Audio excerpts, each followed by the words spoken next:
আমার আল্লাহ পাক রব্বুল আলামিন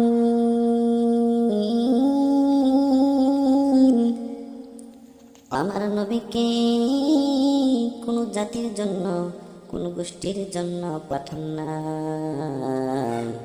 আমার আল্লাহ রব্বুল আলামিনকে আল্লাহ পাক রব্বুল আলামিন পুরা বিশ্ব জগতের রহমত হিসেবে পাঠিয়েছেন। জোরে জোরে কন্যা সুবহানাল্লাহ।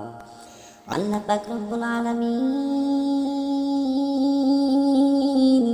কুরআনুল কারীমের মধ্যে বলতেছেন, ওয়ামা আরসালনাকা ইল্লা রাহমাতাল লিল আলামিন। আল্লাহু আকবার। আল্লাহ পাক রব্বুল আলামিন আমার নবীকে গোটা বিশ্ব জগতের রহমত হিসেবে পৃথিবীতে পাঠিয়ে দিয়েছে।